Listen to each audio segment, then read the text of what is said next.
beleza? Boa tarde. Estamos aqui com mais uma monitoria do UpPlay. Dessa vez falando um pouquinho sobre física. E do que especificamente sobre física? Hoje agora é uma monitoria para o SSA1. A gente vai falar um pouco sobre vetores. Mas antes de a gente falar sobre vetores em si, vamos voltar para uma parte que a gente viu nas duas primeiras monitorias da gente aqui no UpPlay. Vocês lembram que a gente falou de uma coisa chamada ordem de grandeza e grandeza de unidades? Aquela parada falando um pouco sobre as unidades físicas, sobre um pouco de notação científica, sobre vários tópicos desses. Pronto. Eu me lembro que nessas primeiras monitorias eu citei, eu não cheguei a desenvolver muito a fundo, mas eu citei que a gente tem na física dois tipos principais de grandezas, que são as grandezas escalares e as grandezas vetoriais. O que são grandezas escalares? Grandezas escalares são aquelas em que a gente não tem a presença de uma direção e de um sentido na grandeza. Como assim? Se eu penso, por exemplo, vamos pensar em um exemplo genérico, o que eu coloquei aqui? Temperatura é um exemplo de grandeza escalar. Se eu falo o quarto está a 30 graus Celsius, por exemplo, faz sentido dizer 30 graus Celsius para cima, para baixo, para um lado, para o outro, diagonal, inclinado? Não faz, vocês concordam? Por quê? Porque temperatura é uma grandeza escalar, ela não tem uma direção e sentido, ela não é representada por um vetor, ela é representada por um número, sem ter uma direção e um sentido. E grandezas vetoriais, essas aqui são o foco da nossa aula hoje, né? Grandezas vetoriais são aquelas que têm uma direção e sentido. Como assim uma grandeza com a direção e sentido? Vamos para os exemplos, o que eu coloquei aqui no quadro. Força. Se eu disser, eu apliquei uma força de 5 newtons. O questionamento é válido de você fazer. Você aplicou uma força de 5 newtons para onde? Você precisa de uma direção ou de um sentido, né? Porque você concorda que não é a mesma coisa, por exemplo. Eu aplicar uma força de 5 newtons em direção ao quadro, estou empurrando o quadro, aplicando uma força em direção ao quadro, ou empurrar esse apoio aqui da TV, empurrar com a mesma força de 5 newtons, mas utilizar uma direção e um sentido diferente. Ao invés de estar indo para o quadro, eu estou indo para a TV. Eu tenho que especificar para onde está essa força. E como é que a gente define na física para onde algo está indo? Ela precisa de direção, precisa de uma direção e de um sentido. Aqui. Precisa de uma direção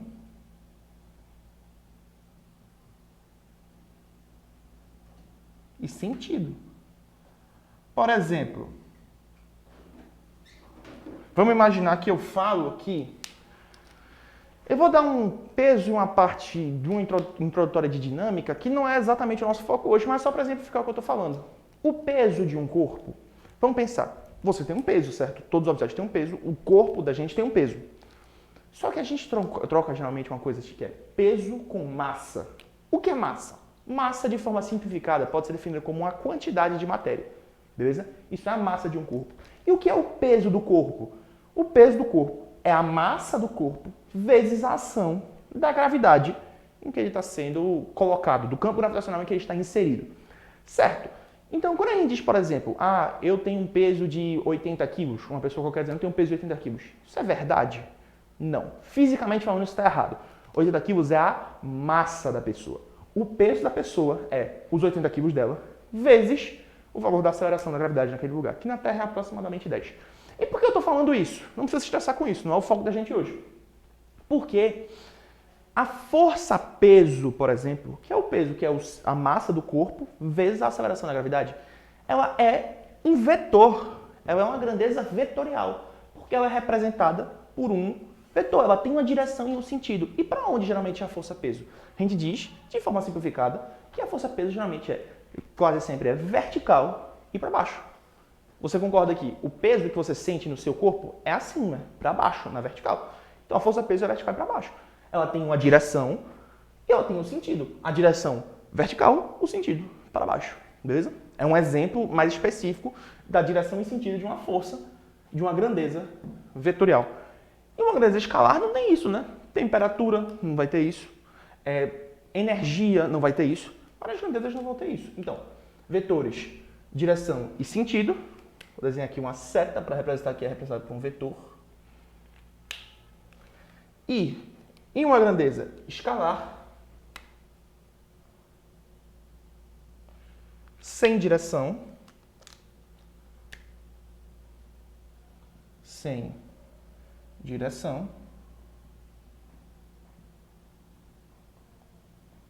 e sem Sem sentido fica estranho, né? Parece que não faz.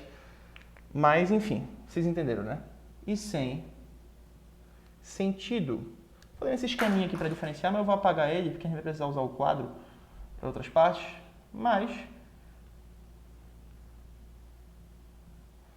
já serve para orientar a gente. Certo? Beleza. E ela é representada geralmente por simplesmente um número, não é? Vou dizer aqui que é representado, sei lá, por um número x.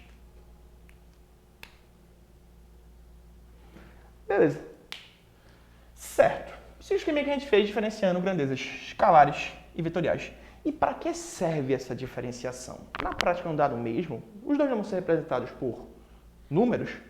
Vão, mas as operações que a gente faz com grandezas vetoriais é diferente das operações que a gente faz com grandezas escalares. E eu vou te mostrar o porquê. Beleza? Então vamos lá. Esse é o esqueminha da gente. Vou sair da frente aqui. Vou tirar um print, uma foto, enfim. Vamos dar prosseguimento. Vou apagar tudo isso aqui. Vamos falar um pouquinho, então, das operações envolvendo vetores. Mas, antes de eu focar nas operações, vamos primeiro para o caso mais fácil, que são operações com grandezas escalares. Vocês não concordam que 2 mais 2 é igual a 4? Esse 4 ficou feioso, mas tudo bem. 2 mais 2 é igual a 4. Beleza, todo mundo consegue compreender que 2 mais 2 é igual a 4. Agora, uma grandeza vetorial de 2 mais uma grandeza vetorial de 2 precisa ser igual a 4? Não necessariamente. Com vetores, as operações são um pouco diferentes. A gente tem que levar em consideração a direção e o sentido daquele vetor para fazer as operações com ele. Sendo a mais importante a soma vetorial. A soma junto com a subtração, mas elas são muito similares. E eu vou explicar para vocês por quê. Beleza? Certo. Então vamos para os casos de soma vetorial. E se a gente tiver dois vetores com a mesma direção e o mesmo sentido? Vamos supor que a gente tem esses dois vetores aqui. Esses dois vetores têm intensidade N e N. Os dois têm a mesma intensidade, N e N. Beleza. Vocês concordam que eles têm a mesma direção? Eles têm uma direção horizontal. Vocês não concordam? E o sentido deles é para onde? Da perspectiva de vocês, para a direita. Não é isso? Se eles têm a mesma direção e o mesmo sentido, o vetor resultante deles, que a gente chama de S, vou colocar em vermelho aqui, que a gente chama de S, vai ser igual a uma simples soma algébrica dos dois. Ou seja, S vai ser igual a 2N. Deixa eu representar o N do jeito que eu fiz aqui em cima. S vai ser igual a 2N. O vetor resultante, que vai ser a soma desses dois caras aqui, vai ser um vetor, um único vetor, S, com o valor de 2N.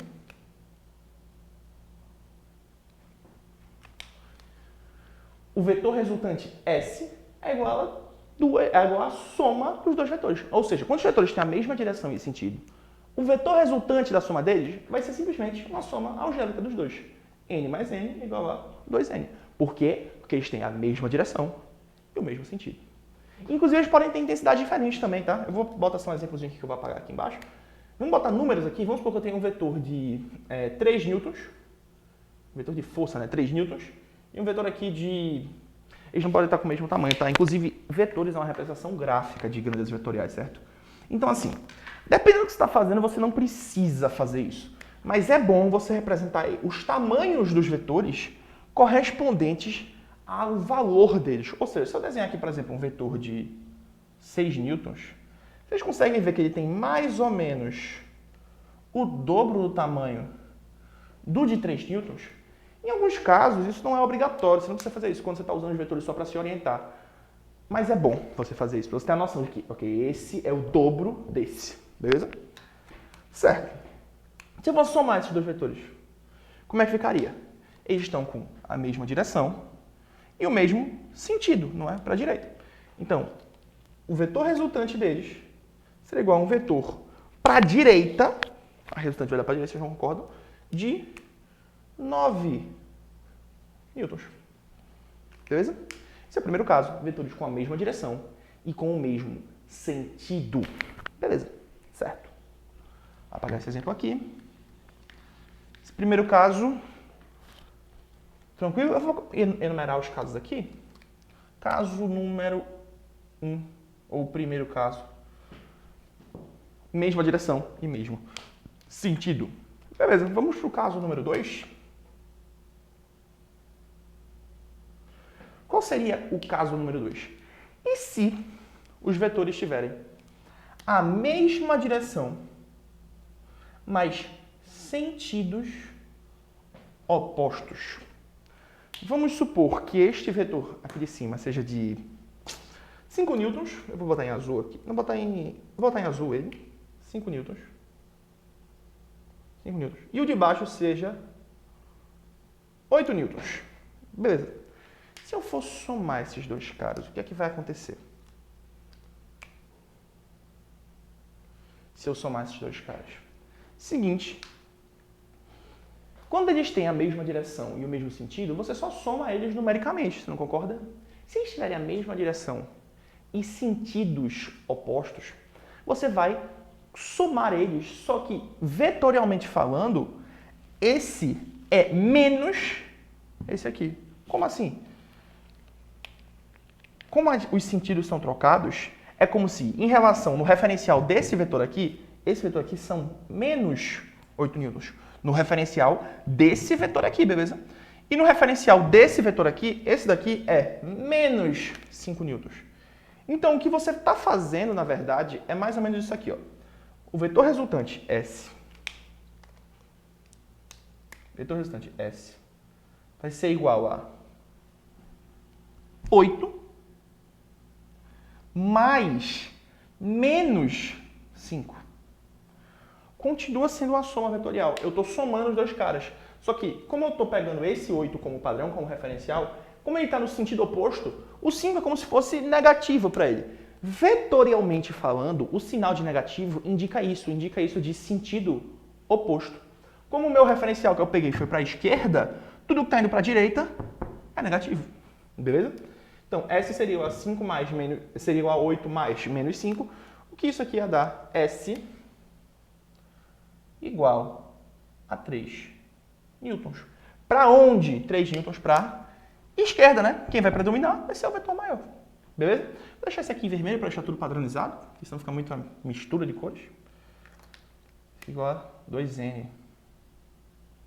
Eu vou trocar isso aqui, eu vou colocar isso aqui como 1 newton, porque aqui eu estou colocando valores reais para não botar um literal e o outro com valores de verdade. Vamos supor que isso aqui é 1 newton, beleza? Certo.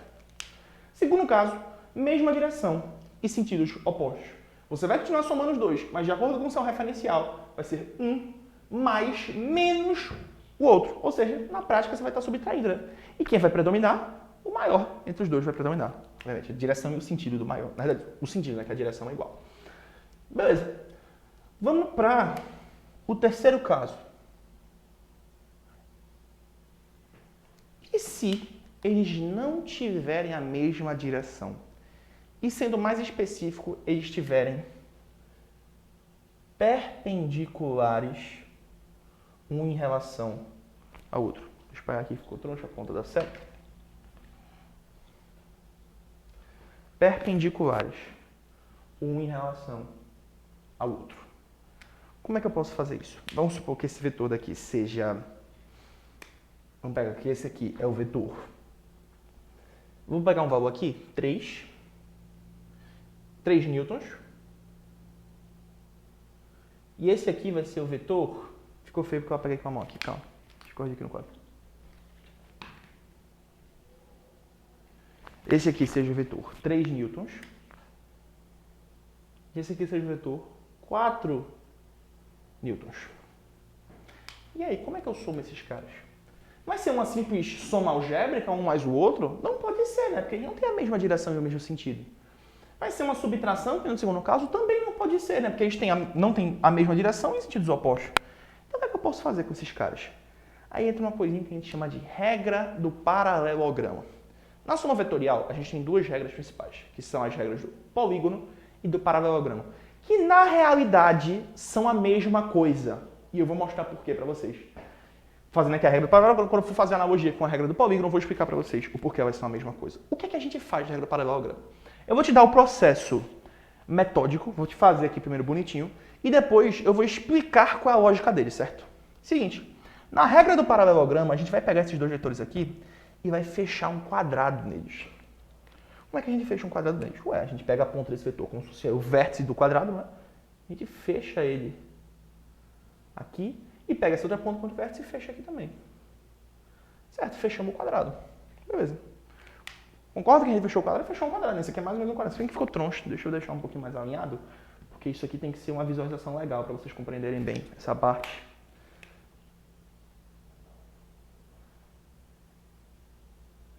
Pronto. E aí, o que eu faço com isso? Eu vou traçar o vetor resultante. O vetor resultante aqui tinha a mesma direção e o mesmo sentido dos dois vetores. Né? Nesse aqui tinha a mesma direção e o sentido do vetor que predominava. E qual vai ser a direção e o sentido do vetor daqui? Vai ser a diagonal do quadrado. Eu vou botar em outra cor, vou botar em vermelho. Vai ser a diagonal do quadrado. Esse cara que a gente chama de S. Por que isso? Eu vou desenvolver isso. Vamos primeiro explicar a conta que a gente faz para encontrar isso. Beleza. Vocês não concordam que eu fechei um quadrado aqui, não é? Se eu fechei um quadrado, quer dizer que os lados, se é um quadrado, os lados, na verdade é um retângulo. Eu fechei um retângulo, que os lados opostos têm o mesmo valor, né? Então, se aqui é 3 newtons, aqui em cima também vai ser 3 newtons. Vou botar pequenininho aqui para não bater no 8, que está aqui. Aqui em cima também vai ser 3 newtons. Não é isso? E aqui também vai ser 4 newtons, vocês não concordam? Beleza, tá, e aí, o que é que eu faço com isso aqui? Vocês também não concordam que, como eu defini que a associação entre esses dois vetores aqui é de 90 graus, ou seja, perpendicular, e eu fechei um retângulo, vocês não concordam que isso aqui também é 90 graus? Faz sentido, não faz? É 90 graus aqui a associação que tem entre esse vetor de 3 newtons e esse lado 4 newtons, que eu repeti aqui, né? Ou seja, isso aqui, toda essa, eu vou pintar em azul, tá em azul, né?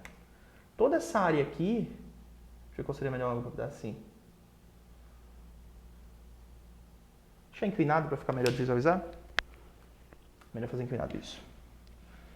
Quer dizer que toda essa área aqui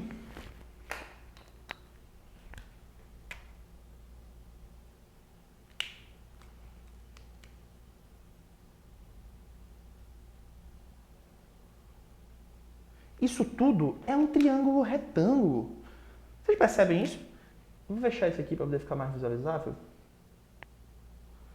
Isso aqui formou um triângulo retângulo, vocês não concordam? Eu vou trazer esse triângulo retângulo para cá. Ficou mais ou menos assim, não foi? Um triângulo retângulo aqui, onde a hipotenusa é a reta resultante S, vocês não concordam? Com os lados 4 newtons.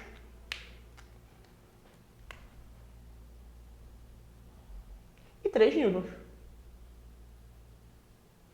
Agora vamos lá. Se eu tenho um triângulo retângulo, aqui um ângulo reto. Se eu tenho um triângulo retângulo e eu tenho os dois catetos dele, vocês não concordam? Posso achar a hipotenusa?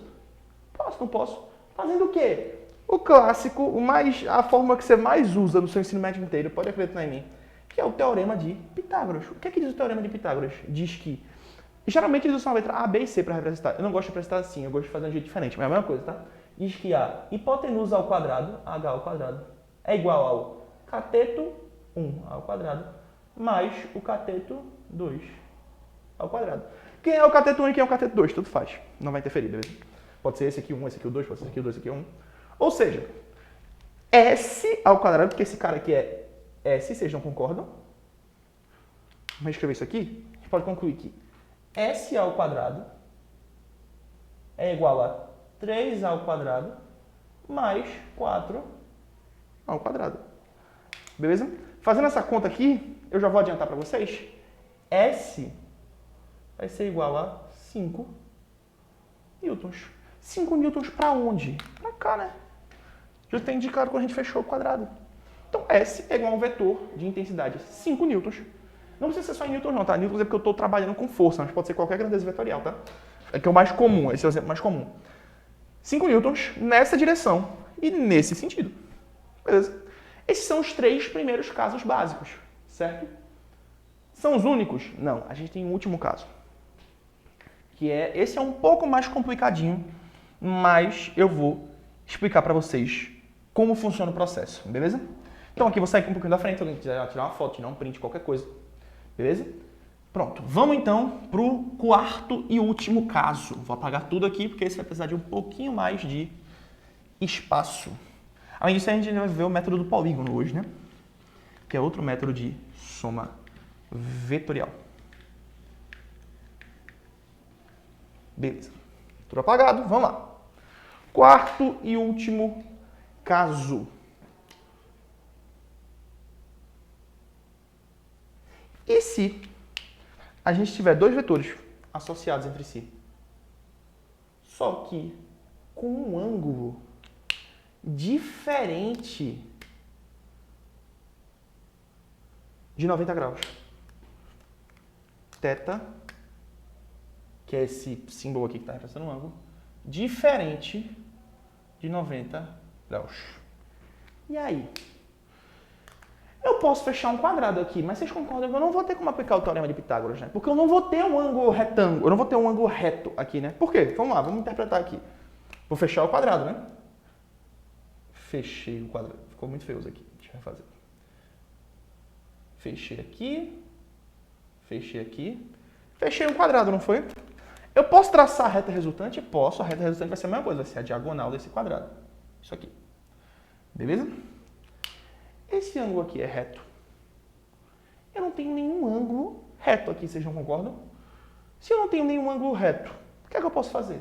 Pitágoras aqui não é, né? Esse ângulo aqui vai ser um ângulo, vamos chamar esse ângulo aqui de beta. Não, vamos chamar de alfa. Alfa, vamos chamar esse ângulo aqui de alfa. Beleza. Alfa, θ, eu não tenho o que fazer, né? Tem. Por quê? A gente também vê outra relação no ensino médio, que é o que a gente chama de lei dos cossenos. Não é isso? Assim, deixa eu botar aqui. Vou fazer essa aqui literal, beleza? Vou chamar esse cara aqui de S, certo? Que é a reta resultante, né? Vamos chamar esse cara aqui de A. Vamos chamar esse cara aqui de... Tá minúsculo também para ficar tudo igual. B, certo? E, consequentemente, esse cara aqui também vai ser B. E esse cara aqui também vai ser A, certo? Vamos lá. O que diz a lei dos cossenos?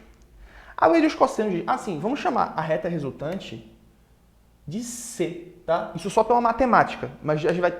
É só uma letra diferente para representar a mesma coisa, tá? Porque eu vou botar a forma do jeito mais padrão que ela aparece. O que é que diz isso? Diz que... O que é que diz a lei dos cossenos? Diz que C ao quadrado é igual a A ao quadrado mais B ao quadrado mais... Não, menos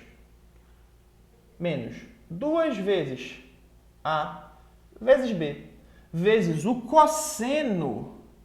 Cosseno de quem? Seguinte, quando você vai definir a lei dos cossenos, qual vai ser o ângulo que vai ser sua referencial para o cosseno?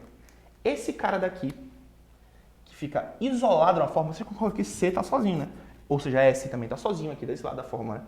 Esse cara daqui, o cosseno que vai ficar aqui no final é o desse ângulo que está de frente para ele. Quem é o ângulo que está de frente para C nessa imagem? É alfa, vocês não concordam? Alfa é o ângulo que está de frente para esse cara. Beleza. Agora, o que acontece? Geralmente... Pronto, isso aqui é a lei dos cossenos, certo? Então eu posso pegar isso aqui e aplicar aqui? Pode. Se você quiser, você pode pegar e aplicar. S, vamos fazer como é que ficaria? Isso aqui ficaria S ao quadrado, não é? Porque esse aqui tem que ser S. Vou escrever em vermelho para diferenciar. Ficaria S ao quadrado é igual a ao quadrado mais b ao quadrado menos 2 vezes a vezes b vezes o cosseno de alfa. Mas, na maioria das questões de associação entre vetores, tu não recebe alfa. Tu recebe θ, que é o ângulo de associação entre os dois vetores. Ou seja, como tu não vai receber alfa, a gente pode reescrever essa fórmula aqui em função de θ. Vamos colocar isso aqui em função de θ? Como é que isso ficaria? A gente teria aqui s ao quadrado, certo? Normal. É igual a ao quadrado mais b ao quadrado mais 2 vezes a vezes b vezes o cosseno de θ. Por que eu fiz essa mudança aqui? Porque o que era negativo eu botei um sinal de positivo. Na fórmula normal não era menos, porque é o seguinte. Existe uma relação matemática, não vou aprofundar muito nisso, que não é o foco da gente hoje, que diz que alfa e θ são o que a gente chama de suplementares. Deixa eu colocar aqui do lado. Alfa mais θ é igual a 180 graus. Ângulos suplementares são isso. São ângulos que a soma dá 180 graus. Um ângulo raso, não é isso? Beleza. Então, alfa mais θ é igual a 180. E tem outro conceito matemático, que tem um embasamento em geometria analítica, em outras paradas que é um pouco mais além do que a gente tem que ver hoje, que diz que ângulos suplementares, o cosseno de um é igual a menos o cosseno de outro. Ou seja, então, o cosseno de alfa, o cosseno de θ é igual a menos cosseno de alfa. A justificativa disso, estou dizendo, tem um embasamento em geometria analítica, vocês vão ver mais no terceiro ano, beleza? Não precisa se estressar muito com isso não, certo? Então, se o cosseno de θ é menos o cosseno de alfa, se eu quiser colocar a função, colocar a fórmula em função de θ no lugar de em função de alfa, o que é que eu preciso fazer? É só eu pegar e colocar um menos aqui, né? Quando eu coloquei esse menos, menos 2 vezes a vezes b vezes menos o cosseno de alfa, o que é que eu fiz? Vocês não concordam que isso aqui é o cosseno de θ? Como isso aqui é o próprio cosseno de θ, eu posso substituir isso aqui pelo cosseno de θ, que nem eu fiz aqui embaixo. E menos vezes menos vai dar mais. O sinal de mais vai ficar aqui. Aí na fórmula a gente faz essa mudança. O que era menos, a gente transforma mais, porque o menos que estava aqui meio que já está aqui no cosseno. Porque a gente está usando θ como referência. Beleza? Então, a gente meio que reescreve a fórmula. É a mesma exata fórmula, tá? É só uma simplificação que a gente faz. Inclusive, você nem precisa se dar o trabalho de decorar essa mudança de sinal. Se você quiser, coloca sempre em função de alfa, ou bota negativo o sinal do cosseno e aplica do jeito normal, enfim, do jeito padrão da fórmula. Mas enfim, não precisa ter estresse nenhum com isso. Beleza? Pronto. Basicamente é isso que você vai precisar fazer. Esses são os 4 casos principais de soma vetorial. Você vai ter mesma direção e mesmo sentido, é só uma soma algébrica.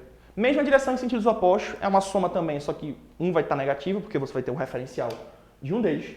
Você vai ter direções diferentes em sentidos diferentes, com 90 graus entre eles, relação perpendicular entre eles, você faz o teorema de Pitágoras. E quando eles tiverem um ângulo entre eles diferente de 90 graus, você faz os cossenos. Beleza?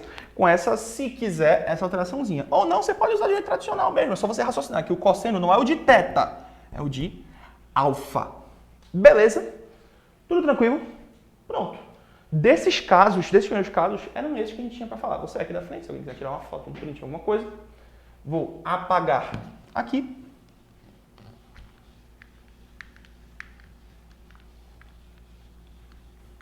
Vamos falar de mais um caso? Vamos falar de mais um caso não, mas na verdade de uma outra regra. Tem uma regra que a gente chama de regra do polígono. Como assim? Vocês reparam que tudo que a gente fez até agora, a gente estava somando vetores de 2 em 2. Mesma direção e mesmo sentido era um mais o outro. Mesma direção e sentidos opostos era um mais o outro. Perpendicular entre si, um mais o outro. E se você somar 20 vetores de uma vez? 10, 15, 20, 30, infinitos vetores de uma vez. O que é que eu faço? Vamos supor que eu tenho aqui. Eu não sei se dá pra ver perfeitamente na câmera aqui, mas o quadro tem um quadriculado, beleza? Eu vou me embasar nas linhas do próprio quadro, certo? Para fazer as ilustrações. Vamos supor que eu tenho um vetor aqui. E tenho, sei lá, outro vetor aqui. Eu tenho mais um vetor aqui assim. Eu tenho outro vetor aqui assim. E eu quero somar... Eu vou colocar esses carinhas juntinhos para ficar mais organizado. Vou colocar todos aqui em cima. Tenho esse, eu tenho esse, eu tenho esse e eu tenho esse. E eu quero somar todos esses caras. O que é que eu posso fazer? Seguinte, a gente pode fazer o que a gente chama de regra do polígono. Se você quisesse, você poderia somar eles de 2 em 2. Aí você ficar, por exemplo, somei esse com esse com esse, vai ficar com dois vetores, né? O resultante desse e o resultante desse. E depois somar esses dois e chegar em um só. Pode, mas é um processo trabalhoso e desnecessário. Por quê? Se você tiver um plano quadriculado, que nem eu tenho aqui nesse quadro, beleza? Eu posso pegar esses vetores aqui e repetir eles em sequência aqui embaixo. Como assim em sequência? Vamos pegar, por exemplo, eu posso começar por qualquer um, tá? Não interfere. Esse vetor daqui. Eu vou pegar esse vetor. E no plano quadriculado, fazer isso na mão é bem mais difícil, tá? Soma vetorial por regra do polígono. É bem mais complicado. Então, geralmente, a maioria dos casos, quando você tem que fazer isso, você vai ter um quadriculado para te orientar, beleza? Esse vetor aqui, no quadriculado desse quadro aqui, tem mais ou menos 2 quadradinhos de altura. Eu vou pegar e repetir exatamente com 2 quadradinhos de altura aqui embaixo. Beleza? 2 quadradinhos de altura. Pronto. Repetir o vetor. Aí eu pego o outro. Que outro? Qualquer um, não tem uma ordem específica. Aí eu vou pegar o início do outro e conectar com o final do primeiro. Por exemplo, vamos pegar esse cara aqui. Esse vetor daqui, se eu quiser colocar aí na sequência, eu preciso colocar o início dele com o final do anterior. Repetir. Vamos pegar mais um? Pode ser qualquer um? Pode ser qualquer um. Vamos pegar aqui. Vamos pegar esse aqui. Ele também tem mais ou menos 2 quadradinhos na horizontal para a direita, né? Então, vou repetir ele para cá. Tem que preservar a direção, o sentido e o tamanho. Beleza? E por último, vamos pegar esse cara aqui e repetir aqui também. Beleza? Repetir todos, né? 1, 2, 3, 4. 1, 2, 3, 4. Beleza. Todos os vetores estão aqui. Certo. E aí? Para que serve isso? Eu botei os vetores em sequência. O que é que eu faço com isso? Você pode traçar uma reta resultante a partir disso aqui. Como? Fechar um quadrado? Não, né? Você não tem como fechar um quadrado aqui. A gente viu que o paralelograma era para somar 2 vetores de 2 em 2, né? Não posso fechar um quadrado aqui. Eu posso traçar uma reta do começo do primeiro até o final do último. Essa é minha reta S. Então, como é que funciona a regra do polígono? Eu coloco todos os vetores em sequência, beleza? E vou do começo do primeiro até o final do último com a reta resultante, S. Ah, e eu posso somar esse aqui individualmente de um em um e os resultantes somando entre si? Pode também, mas vai perder muito tempo. Não é necessário, vai dar a mesma coisa, mas é desnecessário, beleza? Certo, tá, e achei. Como é que eu calculo isso? Supondo que você tenha um plano quadriculado, que você muito provavelmente vai ter, você pode pegar isso aqui e fechar um triângulo retângulo, tu não concorda? Isso aqui não é um triângulo retângulo? Acabei de fechar um triângulo retângulo. Fechando um triângulo retângulo, beleza. Mas eu tenho uma hipotenusa aqui que eu não sei, e eu tenho 2 catetos aqui que eu também não sei. Como é que eu descubro eles? Você não está na malha quadriculada? Você pode contar a malha quadriculada. O que é que algumas questões fazem? Algumas questões podem dizer, ó, cada quadradinho desse equivale a 2 newtons, por exemplo. Ou seja, tu sabe que cada quadradinho nessa questão vai equivaler a 2 newtons. Então, vamos supor, daqui até aqui, esse cateto aqui, eu tenho 1, 2, 3 quadradinhos. Então, eu sei que o valor desse lado do triângulo vai ser de 6 newtons. Por quê? 3 vezes 2, né? E esse aqui de baixo, eu tenho 1, 2, 3, 4, 5, 6 quadradinhos. Então, eu sei que aqui eu vou ter um total de 12 newtons, não é isso? Porque 6 vezes 2. Agora, repara, eu tenho um triângulo retângulo. Eu tenho um cateto. Eu tenho outro cateto. Posso achar a hipotenusa? Posso, não posso? Ficaria como? Ficaria S ao quadrado é igual a 6 ao quadrado mais 12 ao quadrado. Eu não vou nem fazer essa conta, eu acho que vai dar raiz de 190, né? 36 mais 144, raiz de 180. É isso? É raiz. Isso aqui vai dar S igual a raiz de 180. Que é um número feioso. Mas enfim, o que importa não é o número, é só o exemplo para você compreender o que a gente fez. Isso aqui é a regra do polígono. Tá, e lembra que eu disse que a regra do polígono é a mesma coisa que a regra do paralelogramo? E eu ia te provar o porquê? Vamos lá, o que é que acontece aqui? Vamos desenhar dois vetores a 90 graus entre si. Esse cara e esse cara. E eles estão associados a 90 graus entre si. A gente aplicaria aqui a regra do paralelogramo, tu não concorda? Mas o que a gente faz na regra do paralelogramo? A gente fecha um quadrado aqui, não é? Fecharia um quadrado aqui. Se aqui tem, por exemplo, 5 newtons, eu vou desenhar em vermelho. Se aqui tem, por exemplo, na verdade aqui tem, vamos supor, o exemplo que eu dei na questão, 4, e esse aqui tem 3 newtons. Esse aqui também vai ter 4, e esse aqui também vai ter 3 newtons. Vocês reparam que esse lado do quadrado aqui, de 3, na verdade isso aqui seria 4, né? Eu inverti, na verdade isso aqui seria 3 newtons, e aqui seria 4 newtons. E o que é que a gente fazia?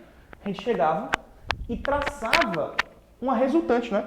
Que a resultante era a própria diagonal do quadrado. Beleza. A gente chama de S. Então é isso? Certo. Repara, vocês não concordam que esse lado do quadrado aqui de 4 newtons é exatamente igual a esse vetor aqui de 4 newtons? Eu meio que não peguei ele e repeti ele desse lado? Foi isso que eu fiz, vocês não concordam? Peguei esse vetor de 4 newtons, trouxe ele para cá e repeti. Ou seja, de certa forma, eu coloquei esse vetor de 3 newtons e esse de 4 newtons em sequência, vocês não concordam? Coloquei o começo do primeiro até o final dele. Aí, esse final dele com o começo do segundo até o final dele. E tracei do começo do primeiro até o final do primeiro. Não foi isso que eu fiz aqui? Não foi exatamente isso que eu fiz aqui? Então são a mesma coisa, só que escritas de duas formas diferentes, interpretadas de duas formas diferentes. A regra do paralelogramo é a mesma coisa que a regra do polígono. Beleza? Pronto. Da parte de regra do polígono, era isso que a gente tinha para ver. Beleza? Vou apagar isso aqui, vou sair da frente para tirar um print, tirar uma foto, enfim. O que quiser, o que achar melhor.